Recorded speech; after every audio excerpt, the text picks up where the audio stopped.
नमस्कार, स्वागत है आप सभी का ग्लोबल अड्डा आप देख रहे हैं। मैं हूं आपके साथ पुनीत मिश्रा।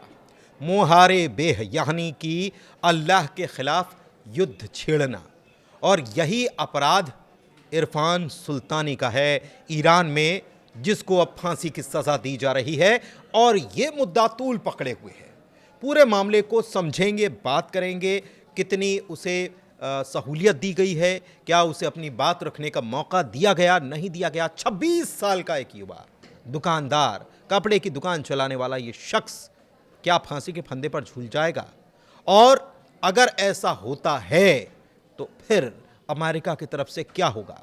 इसी चीज को समझने के लिए मेरे सहयोगी मेरे साथ आनंद मौजूद हैं। सीधे उनके पास चलते हैं, तो समझते हैं। आनंद, ये सुल्तानी, इरफान सुल्तानी, ये नाम इस वक्त हर तरफ ट्रेंड कर रहा है, हर तरफ इसी की चर्चा हो रही है और फांसी की बात हो रही है। पूरा मामला क्या है, थोड़ा सा समझाइए लोग।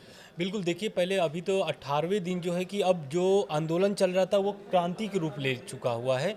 और ये जो आंदोलन है, कल तो ऐसा हम लोग खबर एक बनाए थे और खबरें भी सामने आ रही थी कि खामनेई साहब के समर्थन में प्रदर्शन चल रहे हैं और नेतन्याहू और अमेरिका के विरोध में नारे लग रहे हैं।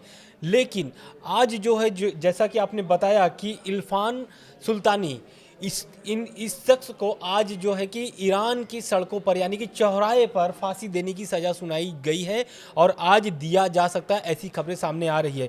लेकिन इसमें अभी तक 2400 लोगों की मौत हो चुकी है इस प्रदर्शन में। और ये जो इरफान सुल्तानी, इसी को सिर्फ क्यों टारगेट किया गया है? दरअसल हुआ क्या है कि खबरें जो सामने आ रही है, सामने ये खबर है कि इरफान सुल्तानी जो है वो 26 साल के युवा हैं भले, लेकिन उनके ऊपर जो आरोप लगे हैं वो देशद्रोही का, मतलब अल्लाह के खिलाफ उन्होंने युद्ध छेड़ दिया है, ऐसा ईरान सरकार कह रही है, ऐसा वहाँ की कोर्ट कह रही है। क्योंकि जब 10 तारीख 11 को जब सुनवाई हुई थी, द गार्डियंस के मुताबिक अगर हम देखा जाए तो इरफान सुल्तानी के खिलाफ 11 जनवरी को एक अदालती सुनवाई हुई थी और इस सुनवाई में अदालत ने उनको आरोपी सिद्ध करते हुए फांसी की सज़ा सुना दी। ठीक है। इसके बाद जो होता है कि ये जो इरफान सुल्तानी के परिवार को इसकी कोई भी सूचना नहीं थी। लगभग ये 2 दिन पहले इरफान सुल्तानी के घर पे ये सूचना जाती है कि इनके जो सदस्य हैं, इनके इरफान सुल्तानी हैं, इनको अब फांसी की सज़ा दी जाएगी। किस आरोप में?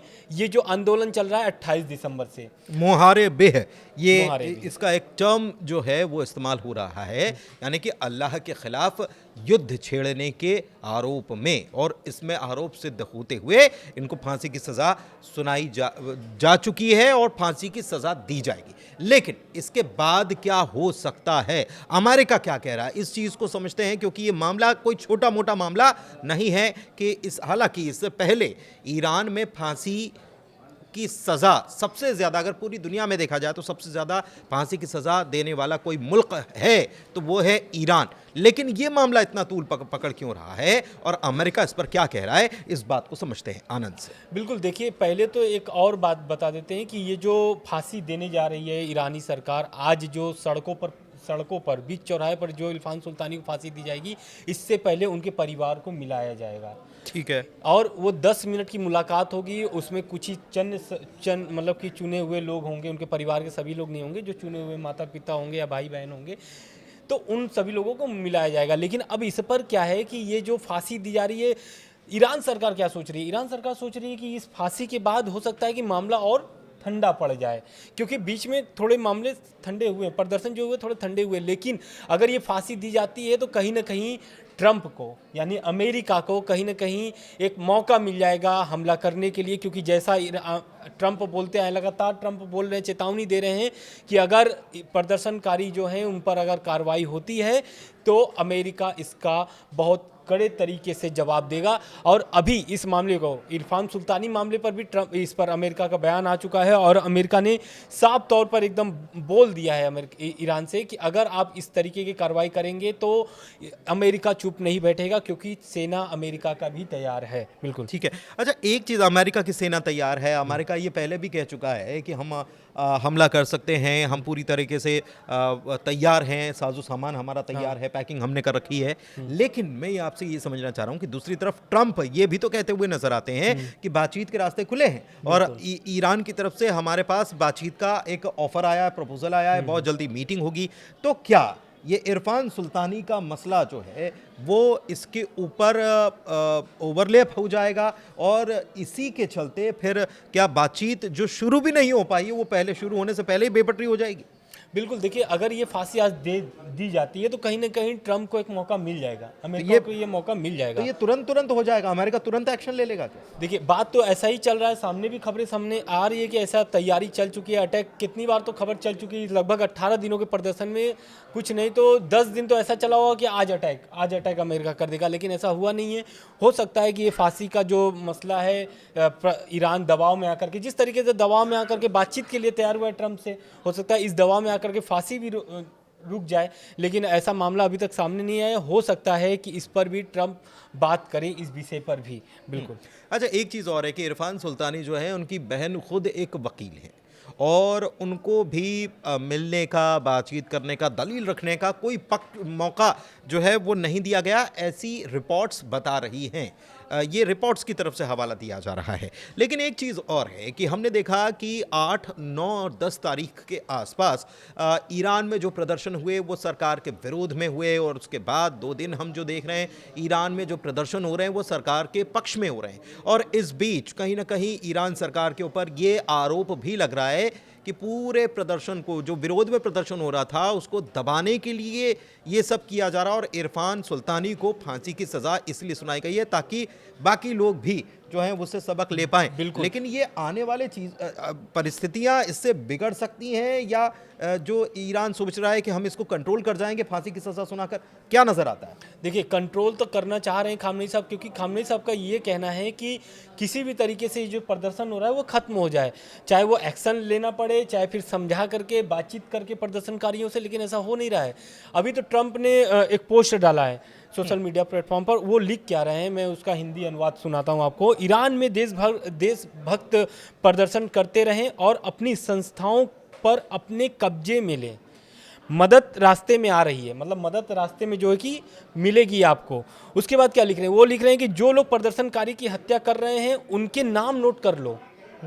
मतलब एक तरीके से सीधे सीधे ये बता मतलब वो ये कह रहे हैं कि हमारा बैकअप पूरा है, पूरा बैकअप है। और सबसे बड़ी बात कि ये तो सीधे सीधे वहाँ जो भी प्रदर्शन चल रहा है उसको पूरी तरीके से अपना न केवल सपोर्ट करना बल्कि ये उकसाना भी हो गया कि आप वहाँ पर जो भी संस्थाएं हैं उनको अपने कब्जे में, उनको कंट्रोल कर लो। मतलब कि अराजकता की स्थिति वहाँ पर बनाने के लिए उकसा रहे हैं ट्रंप इसके जरिए। तो मतलब तो यही निकल रहा है इनकी ये जो पोस्ट है, इस टाइप से अगर पोस्ट करते हैं उनको ये बोलना चाहिए मामले पे। हालांकि मेरा कोई ऐसा ये राय नहीं है, लेकिन इस तरीके का अगर आप भी अपने तथ्य अगर निकालेंगे या फिर अपनी राय निकालेंगे तो मतलब तो यही निकलता है कि आप प्रदर्शनकारियों को उसका उकसा रहे हैं वहाँ पर, क्योंकि ईरान सरकार जो है कि ट्रंप की एक भी बात मानने के लिए तैयार नहीं है। भले बातचीत के लिए अब्बास अराक्ची ने बोल दिया होगा कि बातचीत करने के लिए हम तैयार हैं, लेकिन सख्ती जो है प्रदर्शनकारियों पर वो कम नहीं दिख रही है, लगातार हो रही है। आज जो फांसी की सज़ा की बात सामने आई है, इससे तो ये स्पष्ट हो चुका है कि ईरान जो है कि झुकने वाला नहीं है। ईरान लगातार प्रदर्शनकारियों पर कार्रवाई कर रहा है। 2000 से अधिक लोगों की मौत हो जाने का मतलब ही यही है, क्योंकि मैंने एक खबर भी, एक सोशल मीडिया पे एक वीडियो बहुत तेज़ी से वायरल भी हो रहा है 2 दिन से। उसमें क्या होता है कि ईरानी जो सुरक्षा कर्मी हैं वो बाइक से आते हैं, लगभग कई बाइक होते हैं, 8-10 बाइक होते हैं। उसमें क्या होता है कि वो लोग बाइक पे सवार होकर के फायरिंग करते हैं। अब वो किस पे कर रहे हैं, प्रदर्शनकारी पे कर रहे हैं, आम लोगों पे कर रहे हैं, किस पे कर रहे हैं, ये स्पष्टीकरण नहीं है। हालांकि वो वीडियो वायरल हो रहा है, इसको हम दिखा नहीं सकते इस वीडियो को। आगे अगर एक बात बता दें, ईरान में अभी क्या चल रहा है, इंटरनेशनल मीडिया क्या कह रहा है। इंटरनेशनल मीडिया में तो ब्रिटिश के एक इंटरनेशनल ये एजेंसी है जो, उसने तो ये दावा कर दिया कि 17 दिन में 12,000 से अधिक लोगों की मौत हो चुकी है। अभी हम बात 2400 लोगों की कर रहे हैं CNN के मुताबिक, लेकिन अगर इंटरनेशनल खबरों को अगर खंगाला जाए तो 17 दिनों में 12,000 लोगों की मौत की दावा किया जा रहा है। अभी हालांकि ईरान की तरफ से कोई भी मौत पर इस पर स्पष्टीकरण नहीं आया है। हालांकि इरफान सुल्तानी को फांसी दी जाएगी या नहीं दी जाएगी, फांसी अगर दी जाती है तो ये जो मामला है ये और रुकने वाला नहीं है, क्योंकि ये जो प्रदर्शन शुरू हुआ था व्यापारियों ने ही शुरू किया था और ये व्यापारी पर ही है। क्योंकि इनका एक दुकान का कपड़े की दुकान है और वो दुकान चलाते थे। वो आर्थिक तंगी से जूझ रहे थे, जिस तरीके से रियाल गिरा हुआ, उनकी करेंसी गिरी हुई है, व्यापार नहीं कर पा रहे, इस वजह से वो प्रदर्शन कर रहे थे। लेकिन अब उनको फांसी दी जा रही है खाली प्रदर्शन करने का। मतलब वहाँ पर ही प्रदर्शन को लेकर दो फाड़ हो गया है। कुछ लोग जो हैं वो इस बात को लेकर प्रदर्शन कर रहे हैं कि वहाँ की सरकार की नाकामियाँ हैं इसको लेकर, और रियाल के जो बुरी तरीके से रियाल गिरा है, धड़ाम हुआ है, उसको लेकर प्रदर्शन कर रहे हैं। जबकि कुछ लोग इस बात को लेकर प्रदर्शन कर रहे हैं कि ये जो रियाल के ऐसी स्थिति हुई है या वहाँ पर आर्थिक कमज़ोरी जो आई है वो प्रतिबंधों की वजह से आई है और उसके लिए अमेरिका और इस्राइल जिम्मेदार है। तो वहाँ पर इस तरीके से प्रदर्शन चल रहा है। लेकिन इस बीच कुल मिलाकर इरफान सुल्तानी का मामला जो है वो अब बड़ा होता हुआ नजर आ रहा है। इस मामले में आगे अपडेट आप तक पहुंचाते रहेंगे, लेकिन कुछ आनंद अपडेट दे रहे हैं उनसे बिल्कुल। बात देखिए, दरअसल क्या हुआ है कि ट्रम्प की धमकी जो अभी आई है, ये ट्वीट पर जो पोस्ट किए थे, ट्विटर पे नहीं, वो ट्वीट पर करते हैं, तो वो पोस्ट के बाद से एक बयान आया हुआ है, वो है ईरान के राष्ट्रीय सुरक्षा प्रमुख अली लारीजानी का।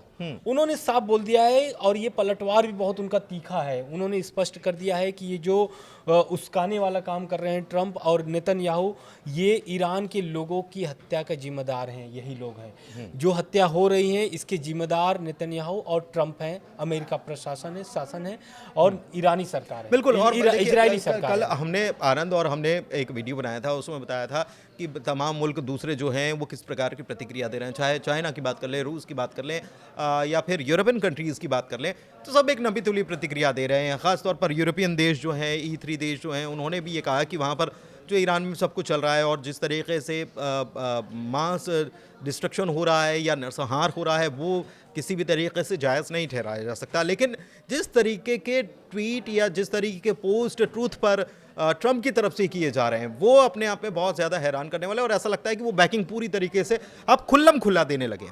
मतलब साफ तौर पर वो कहकर खुल्लम खुल्ला कह रहे हैं कि आप तो करो, हम आपके पीछे, मदद आ रही है। इसके मायने क्या हैं और क्या ईरान इसको कंट्रोल कर पाएगा? आने वाले दिनों में इस पर हमारी नज़र बनी हुई है। फिलहाल के लिए इस वीडियो में इतना ही। चर्चा थोड़ी लंबी हो गई, उसके लिए माफ़ी चाहेंगे, लेकिन बहुत बहुत शुक्रिया इस वीडियो को आखिर तक देखने के लिए। धन्यवाद।